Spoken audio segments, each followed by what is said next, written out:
Today it's time for another EDC update, this time backpack edition.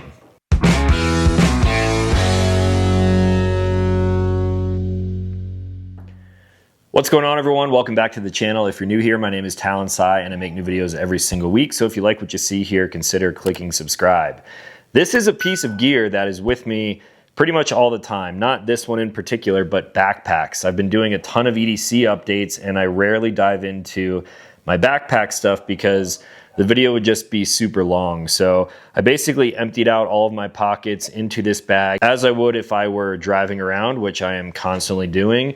And I figured I would give you guys some info on this brand new pack that I've been testing out from Vertx. This is one of the newest releases coming from Vertx and I've been using it for about 2 weeks now. This is known as the all day pack. And one of the things that I like about it is that it is not overly tactical. Vertx is obviously known for creating bags with a lot of concealed carry in mind, and this one doesn't really scream it. There's no hook and loop on the outside anywhere. It just looks kind of like a normal small backpack, and that's what I like. For the most part, I am rarely off-body carrying these days, so I did just throw my typical like waistband holster inside of here, and they have some things that still allow a bag like this to be used for off-body carry, but that is not primarily how I'm using this thing.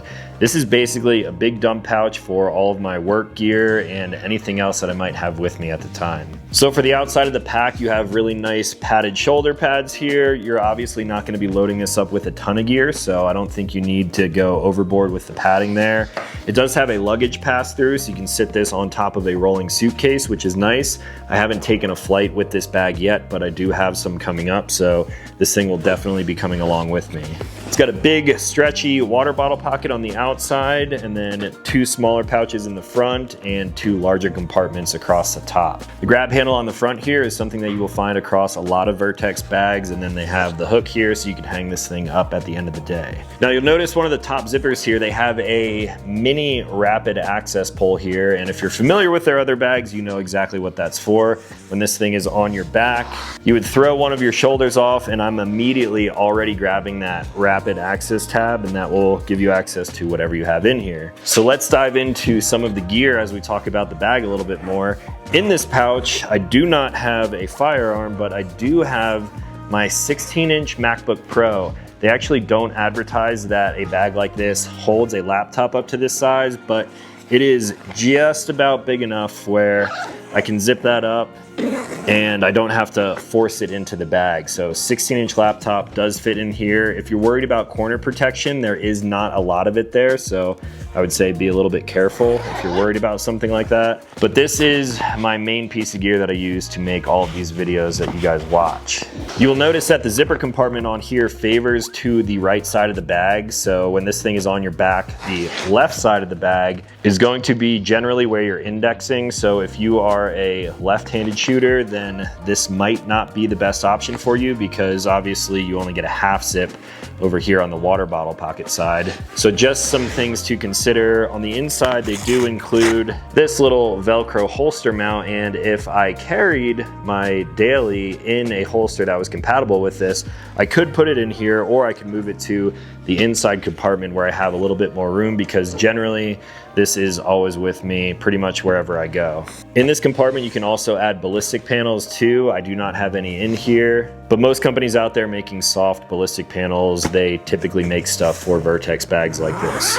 Now moving on to the larger, bigger pouch here, this is where you'll find a lot more space and also some admin pockets, which is nice. So in this sleeve right here, this is where I believe they say you can fit up to a 14, maybe a 14.5-inch laptop, but I have my iPad Pro in here. This is what I do a lot of my thumbnail editing, photo editing, and things like that, emails, text messages. I use this more than I use my actual computer, typically only using my computer for editing. So you have that big pouch right here. You could move that holster, like I said, to the front here because there is some loop Velcro in there, and this is my still go-to Glock 43X with the LLOD holster from my buddy Mike. Extra magazine, Holosun 507K. Again, that never changes. Now for some more organizational stuff, like I said, admin pockets over here. I feel like this is something that Vertx has kind of shied away from for a while. They flooded us all with a ton of tactigami accessories for mag pouches and sunglass holders. There's like all different kinds of accessories that you can get for their bags, but I like that these are integrated right into the bag once again. For my light, the one that's been in my pocket, this is one that I actually reviewed a little while ago. This is a ThruNite Archer Pro V2. Really simple, USB-C, rechargeable. It cycles through the modes if you press and hold on the back button there. And this thing has been great. The only downside to this light that I found is that when it is in my pocket, I find myself NDing it all the time because the button is kind of exposed. It's really easy to press. So on multiple occasions, I felt my pocket getting hot, and it was because the light had turned on. So just something to keep in mind if you guys are ever looking into lights like this. Now, since I've been on the road quite a lot, this guy has been in my pocket. I've had this for well over a year now, and I find myself constantly carrying it in all different scenarios because it's just like the best of all of the worlds. This is a Leatherman Signal. It's mainly for like outdoorsy kind of stuff. It's got a fire starter and a whistle and things like that on it, but it has a blade on the outside, which is partially serrated. It has a saw, can opener. You can use this as like a hammer in some cases, carabiner if you want to clip it to something, and of course the pliers, which I use these all the time when I'm fixing stuff in the garage or if I'm out on the road in one of my vehicles. Having a little pair of pliers like this comes in handy quite often. Now inside this zipper pouch here, there is a little removable lanyard if you want to put keys on there. And I also keep my AirPods in here, which I use for editing, and I use these at the gym pretty much every single day. Now for the knife, this one is new. I was carrying just the Leatherman Signal for a little while, but this is a new one coming from Benchmade. This is the PSK, and it is in such a cool colorway. This is LMAX steel on here. I believe the other one that I have is MagnaCut, if I remember correctly, but they're using this light gray and dark gray handle materials on here, and it matches Psy camo pretty much perfectly. So I've only had this thing in my pocket for a couple of days now, and it's a very strong firing spring assist that almost feels like an auto. It has an axis lock on there. One thing that I find with these knives is that before they're broken in, if you let that thing really fire out, the axis lock can be a little bit sticky. So this thing definitely still needs to wear in a little bit, but one thing that's cool is that when it is open, you can actually use the lock on the back, and you can lock this thing into place so you cannot actually close it. It's the same dimensions and everything about the PSK that I talked about in the past. It's got those cool kind of recesses on the blade there, and it's kind of like a futuristic looking knife. Pretty lightweight. I believe this handle material is Grivery, however you say it. At least that's what it feels like, but it has the steel liners on the inside, and this thing fires like crazy. You have to kind of get used to it. When the blade is in the closed position, you'll notice the lock on the back here. So if you swipe that up, then it will not go off. You cannot pull this thing out. You have to keep it unlocked if you want to get quick access to it. This is a fairly large folding knife, and sometimes I prefer them to be a little bit smaller than this. Sometimes I don't mind having a larger everyday carry pocket knife like this. So this one will be in my pocket until further notice. And then the two pouches on the front right here, I have nothing in this lower compartment here, so you could basically take anything out of your pockets and throw it in there.